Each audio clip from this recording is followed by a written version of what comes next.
We're going to talk about the Italian gialli today, and what I want to know down in the comments is, what is your favorite giallo? What is your favorite Italian crime, horror, hybrid, the lovely yellow color that we call giallo? What is your favorite one of those films? Buongiorno! I'm Adam Cesare. This is Project Black T-shirt, the channel where we take new or reissue horror movies and we pair them with some literature that you might like, some book recommendations you might enjoy if you like those films. I know that my channel lately has been very giallo heavy, especially these reissues from Arrow videos, and that sometimes, not really with Torso, but sometimes the giallo kind of doesn't 100% feel like a horror film. So today I'm kind of doubling down with that, and I'm going to talk about two films that I feel like barely, if at all, reflect the horror genre, but are still technically gialli. These are also films that aren't from kind of the big Italian names in horror. They are not Dario Argento films, they are not Mario Bava films, they are not Lucio Fulci films. These are crime films made by Italian directors that are not Italian horror directors, or exclusively Italian horror directors. The first is The Forbidden Photos of a Lady Above Suspicion, which is the greatest goddamn title I've ever heard, which is a direct translation from the Italian. Luciano Ercole, and we are talking about Luigi Bazzoni's The Fifth Corr, starring Django himself, Franco Nero. Two very different gialli in execution, but also share that similarity of just not super horror heavy. There are some definite suspense pieces in them, very Hitchcockian films, but they are not your kind of proto-slasher, stalk and kill giallo films. And there's something super refreshing about that. And there's something to the fact that these are both beautiful looking movies with beautiful sounding Ennio Morricone scores, and Arrow decided to release them within months of each other, or if not the same month. They might actually have been released the same month. They're both recent releases, and we're going to talk about them today. First, I want to talk about The Forbidden Photos of a Lady Above Suspicion. This is a psychosexual thriller in the kind of contemporary mold of like a Fatal Attraction or something like that. A little bit less woke, a little bit more endemically 70s than those films. Dagmar Lasseter and Susan Scott in a movie where a woman is kind of blackmailed. She's told by this weird assaulter, home invader dude, just general creep on a motorcycle. She's told that her husband, while he's been away, she's been kind of at their vacation house, and while he's been away, he's actually committed a murder, and he gives her this like recordings of phone calls and all this evidence, and she's like, wow, my God, my husband, who I love, who I'm trying to kind of fix my relationship with, our relationship, we've always been weirdly like on again, off again, and spicing it up with weird like kind of jealousy games, but my husband, who I love, I have to cover for him because he's killed someone. And this blackmailer kind of extorts her not only for money, but for her body, in this weird sadomasochistic relationship that he's kind of starts with her, and she's confiding in her best friend Susan Scott, and it's a really weird, really twisty, very low body count giallo. Like nothing, the death that happens of the inciting murder is completely off screen because we don't know who did it, and then she's kind of trying to figure out, navigate this this trap that this blackmailer has set for her, and protect her husband, and also be suspicious of her husband. It's very clockwork. It's very Hitchcockian. It is a movie that I'd seen like right at the beginning of like when I was in high school, like and had seen Bird with the Crystal Plumage, and was like, oh, gialli's a thing that I want to get into, and I think there was I don't know, maybe it was No Shame. I think it might be a DVD company that's not around anymore, but there was a U.S. release of it, and the last time I saw it was probably over 10 years ago with that, but it felt like a new movie watching it on this Arrow edition. As far as the special features, it is a new transfer. The movie looks great. It's a good-looking movie with good-looking people in it.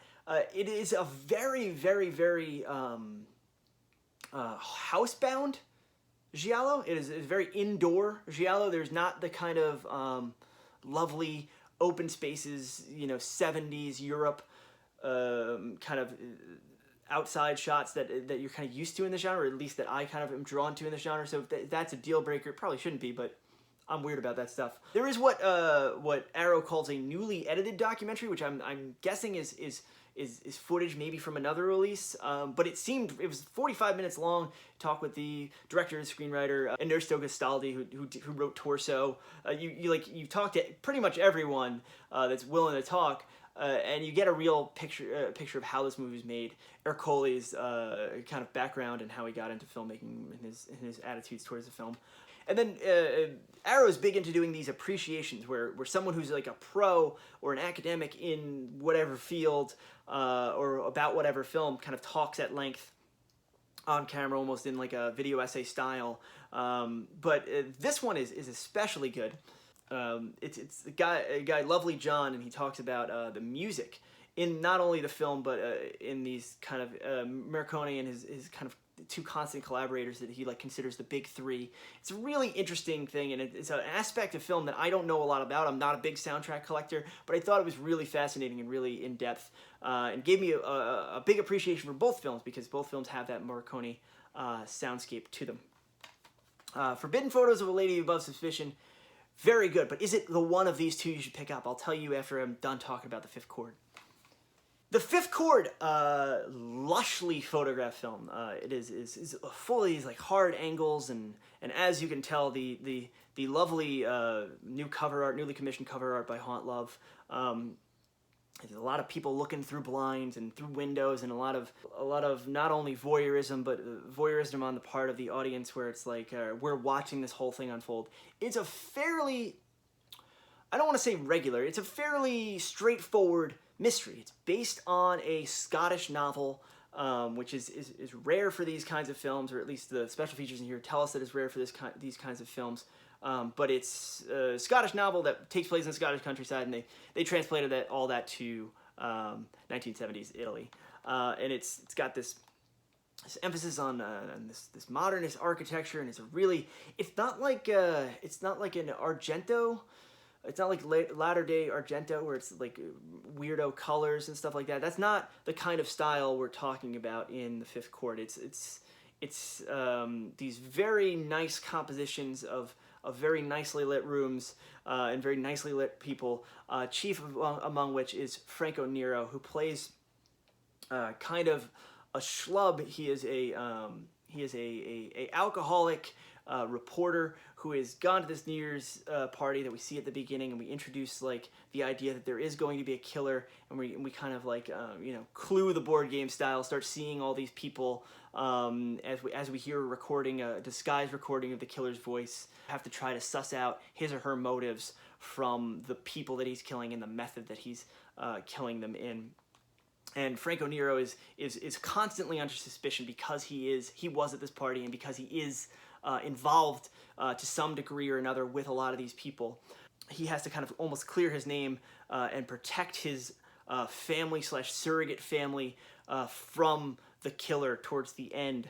And it's very tense and very much an interesting leading man role for him, and gets more and more. This is a movie that's, as I said in the introduction, these are not explicitly horror films, but gets more and more nightmarish, especially towards the end. There is kind of almost like a straight-up nightmare sequence scenario where a killer is chasing a child towards the end of the movie, and that part of the movie is absolutely blow away. One of my favorite sequences I've ever seen in a gialli. It's awesome, and it's just a really, really cool movie. 70s, modernist, hip, jet-setting, beautiful architecture, beautiful apartments, beautiful houses, just a lush movie where all these kind of rich a-holes are like killing each other, and the one dude who's trying to piece everything together and see why this is happening. Rachel Nisbet, who's a kind of constant Arrow collaborator, has a little 30-minute video essay on here that really walks you through all the different aspects of the film's cinematography, and it's very, very interesting, and she raised a lot of points that I wouldn't have thought to even think of, but make complete sense as you're watching clips of the film play over her narration. There is one of those kind of video appreciations here, and that one's by Michael McKenzie. He does a great job kind of putting the film in its context. And there's a brand new video interview with Franco Nero, which is kind of the crown jewel of Arro's set here. But I will say, both of these great gialli. I wouldn't say they are the one to start with. Martino's Case of the Scorpion's Tail, which I talked about in another video, that might still be the one that I point to people to start them with the genre. But if you want to get deeper cuts that aren't as well known because they are not quote unquote, at least in America, name directors or well known horror directors. These, you can't go wrong with either of these. It's really a matter of personal preference. This is kind of weirdo, sensual, almost erotic thriller, and the Fifth Corr, just a steely, cool detective movie. And both have strong mystery elements, and I don't know whether this is because I'm not the smartest guy in the room, but usually gialli I have a hard time even when there is a twist or when the killer is revealed, being like, well, who the hell was that? They don't work on dream logic. They don't work on kind of broken mystery logic.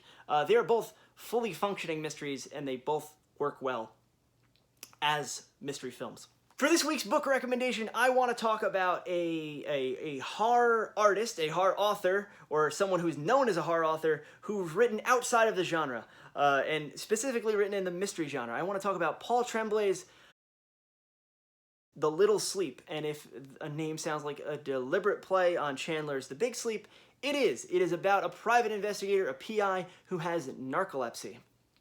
Now, this is before Tremblay kind of his huge breakout hit with A Head Full of Ghosts, and then Devil's Rock, and his new one, Cabin at the End of the World. Those are all fantastic, heartbreaking horror novels. They're really good.